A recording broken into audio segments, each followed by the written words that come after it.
So hello and welcome to our channel. This is me Kamlesh and you are watching knowledge वाला। तो दोस्तों, पिछली video में हमने देखा कि नेपोलियन हिल ने वो बुक क्यों लिखी। वैसे मैं आपको बता देना चाहता हूँ कि इस बुक का असली ज्ञान आपको इसे पढ़कर ही मिलेगा, क्योंकि इस बुक में कोई ऐसा ज्ञान नहीं है। ये 500 से भी ज़्यादा सक्सेसफुल लोगों द्वारा दिया गया ज्ञान है, जो कि आपको आपकी लाइफ में बहुत काम आएगा। क्योंकि इसमें 500 से भी ज़्यादा लोगों द्वारा सिखाया गया है कि वो कैसे इतने अमीर बने, और 25,000 से भी ज़्यादा अनसक्सेसफुल लोगों से पता चलेगा कि क्यों वो अपनी लाइफ में अनसक्सेसफुल हुए, जिनसे सीख के आप भी अपनी लाइफ में वो गलतियां नहीं दोहराएंगे जो इन्होंने अपनी लाइफ में की थी। आई होप आप समझ चुके होंगे कि ये बुक कितनी इम्पोर्टेंट है। तो चलिए ज़्यादा टाइम बर्बाद ना करते हुए शुरू करते हैं। इस बुक का पहला प्रिंसिपल है डिज़ायर। कोई भी चीज़ को अचीव करने का पहला स्टेप शुरू होता है डिज़ायर से। जैसे कि अगर मैं एक राइटर हूँ, तो आज से 1 साल पहले मैंने मेरे दिल में एक डिज़ायर लाया था कि यार मुझे भी एक राइटर बनना चाहिए।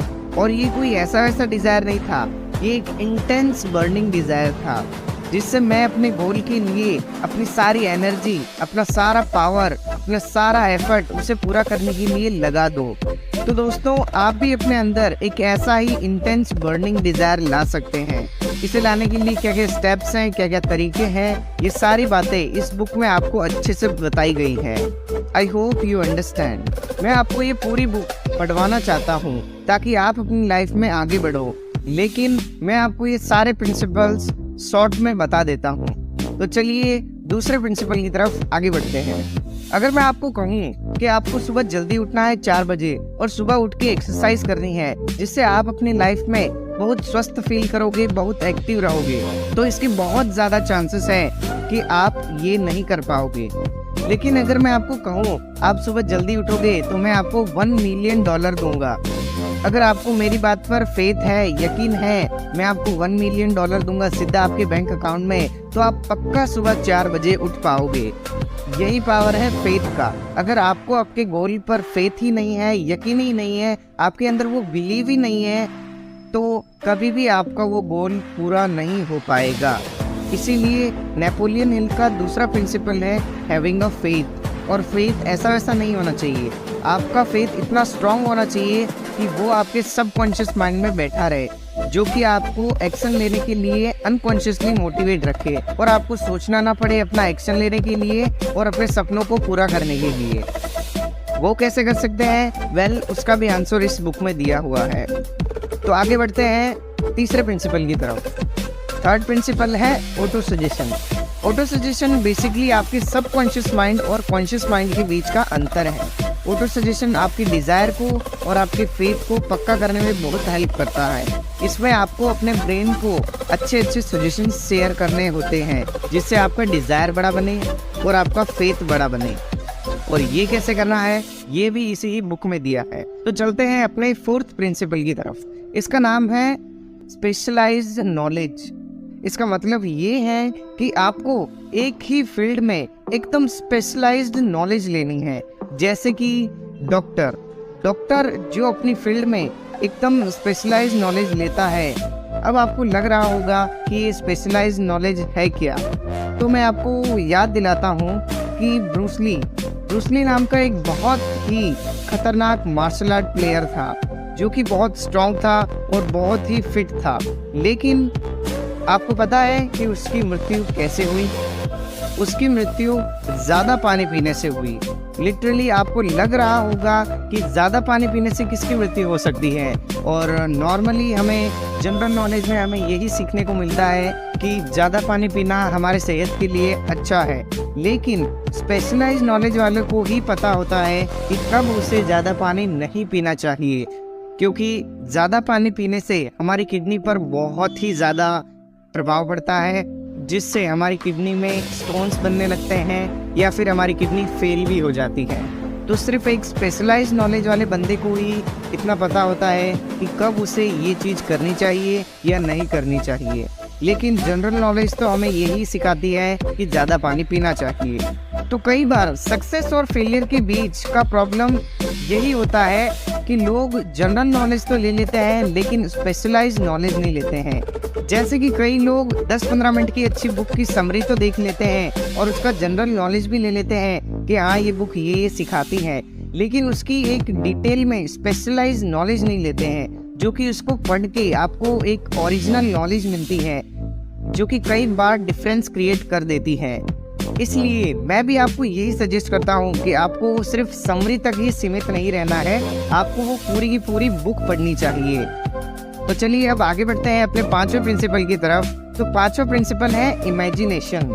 जब आप अपने गोल को पूरा करने के लिए जितने भी प्लान आप क्रिएट करोगे वो सभी होगी आपकी इमेजिनेशन के थ्रू। अब इमेजिनेशन भी दो तरह की होती है। ऑथर कहते हैं क्रिएटिव इमेजिनेशन और सिंथेटिक इमेजिनेशन। सिंथेटिक इमेजिनेशन वो होती है जिसमें आप पुराने आइडियाज को रिफॉर्मुलेट कर रहे होते हैं और पुराने आइडियाज को ही हर बार नया बना बना के उससे ही सक्सेस अचीव कर रहे होते हैं। लेकिन क्रिएटिव इमेजिनेशन वो होती है जिसमें आप कुछ नया क्रिएट कर पाते हो।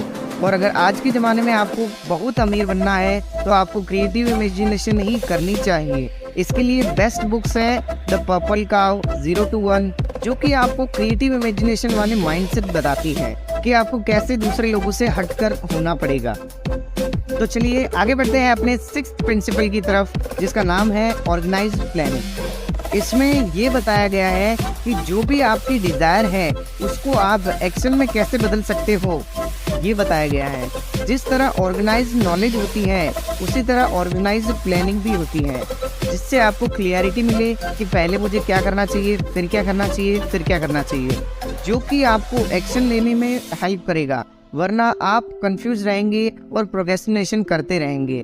फिर आता है 7th प्रिंसिपल, जिसका नाम है डिसीजन। जब नेपोलियन हिल 25,000 से भी ज़्यादा लोगों का इंटरव्यू ले रहे थे तब उन्होंने एक बात को नोटिस की कि ज़्यादातर लोग अपनी ज़िंदगी में अनसक्सेसफुल हो जाते हैं क्योंकि वो लोग राइट टाइम पर राइट डिसीजन नहीं ले पाते हैं, और फिर वो लोग डिसीजन नहीं लेते तो प्रोक्रेस्टिनेशन का शिकार बन जाते हैं।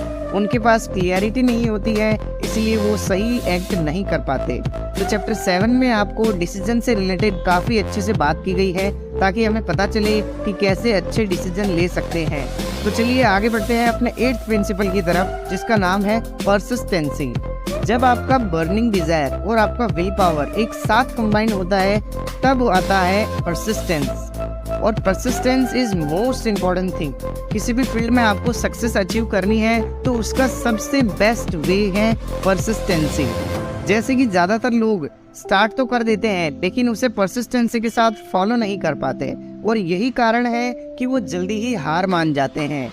तो चैप्टर नंबर 8 में आपको यही सिखाया गया है परसिस्टेंसी के साथ अपना काम को कैसे आगे बढ़ा सकते हैं और लाइफ में सक्सेस अचीव कर सकते हैं। तो चलिए आगे बढ़ते हैं 9th प्रिंसिपल की तरफ। अगला प्रिंसिपल है द पावर ऑफ मास्टरमाइंड। देखो जब तक है ना आपके पास पावर नहीं रहेगी तो आपके एक्शंस इतने ज़्यादा रिजल्ट आपको प्रोड्यूस नहीं करके देंगे। तो पावर कहाँ से अचीव कर सकते हैं? वेल, इनफाइनाइट इंटेलिजेंस का यूज़ करके, एक्यूमुलेटेड एक्सपीरियंस लेके, या एक्सपेरिमेंट और रिसर्च करके। ये जो तीनों चीज़ें हैं ये आपको आपके मास्टरमाइंड से मिला सकती हैं। मतलब कि आपका एक ऐसा ग्रुप जहां आप अपने आइडियाज़ पर बात कर सकते हो, उनका नॉलेज ले सकते हो, उनके एक्सपीरियंस और अपने एक्सपीरियंस को शेयर कर सकते हो, जिससे एक दूसरे को आप ग्रो कर सकते हो। मास्टरमाइंड एक बहुत ही पावरफुल चीज़ है जिसके बारे में इस बुक में एकदम डिटेल में बताया गया है। अगला प्रिंसिपल आता है सेक्स ड्राइव का। देखो सेक्स एक बहुत ही इम्पोर्टेंट चीज़ है और ये हम लोगों की एकदम प्राइमल नीड है, बहुत ही पावरफुल डिज़ायर है और जो हर इंसान के अंदर होता ही है।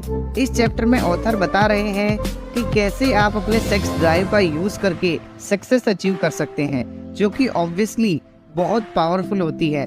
लोग प्यार के पीछे न जाने क्या क्या कर देते हैं, तो आप ये सारी एनर्जी अपने सक्सेस को अचीव करने के लिए यूज़ कर सकते हो। इस चैप्टर में इसके बारे में बहुत अच्छे से बताया गया है। फिर आता है 11th प्रिंसिपल, जिसका नाम है सबकॉन्शियस माइंड। देखो सबकॉन्शियस माइंड में ना आपका कंट्रोल नहीं होता है, और एक बार जो चीज़ सबकॉन्शियस माइंड में बैठ जाती है वो आपकी हैबिट बन जाती है, और हैबिट ही वो चीज़ है जो आपको लॉन्ग टर्म में सक्सेस अचीव करा सकती है।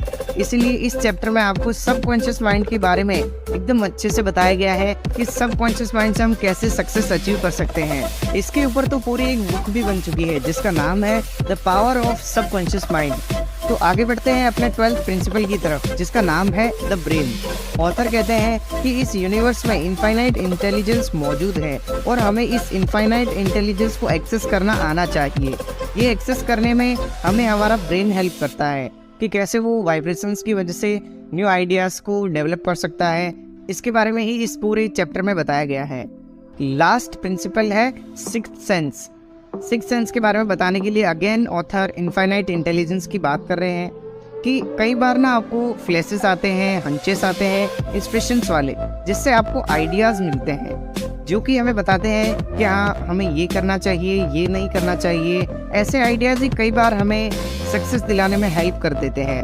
अंदर से एकदम सिक्स्थ सेंस आती है और ये बताती है कि हाँ ये करना चाहिए। और ऐसे ही आप भी अपने अंदर हंचेस ला सकते हैं। इस चैप्टर में आपको यही बताया गया है कि कैसे आप ऐसे हंचेस ला सकते हैं। और लास्ट बुक को ख़त्म करते हुए ऑथर 6 बड़े बड़े फियर के बारे में बताते हैं जो कि आपको एक्शन नहीं लेने देते हैं, जिसको ख़त्म करना बहुत ज़रूरी है। अगर आपको लगता है कि आप कुछ बड़ा नहीं कर पा रहे हो तो इसका एक ही रीज़न हो सकता है, फियर। हमें लगता नहीं है कि हम डरपोक हैं, लेकिन हमारे अंदर एक डर होता है जो कि हमें कुछ बड़ा नहीं करने दे रहा होता है। हम हमेशा सोचते रहते हैं कि लोग क्या कहेंगे अगर हम फेल हो गए तो, वगैरह वगैरह। लेकिन आपके अंदर का वो डर ही है जो आपको कभी कुछ बड़ा बनने नहीं देता है। और इस डर को कैसे ख़त्म करना है ये भी आपको ऑथर एंडिंग के पार्ट्स में बताते हैं, जो कि 6 फियर्स के बारे में है कि आपकी लाइफ की जो बड़े बड़े फियर्स हैं उनको आप कैसे ख़त्म कर सकते हो। सो फाइनली इस बुक का पार्ट 2 भी कंप्लीट हो गया है। आई होप आपको ये बुक बहुत अच्छी लगी होगी। तो चैनल को सब्सक्राइब करना और लाइक करना ना भूलें। तब तक के लिए keep learning and keep exploring.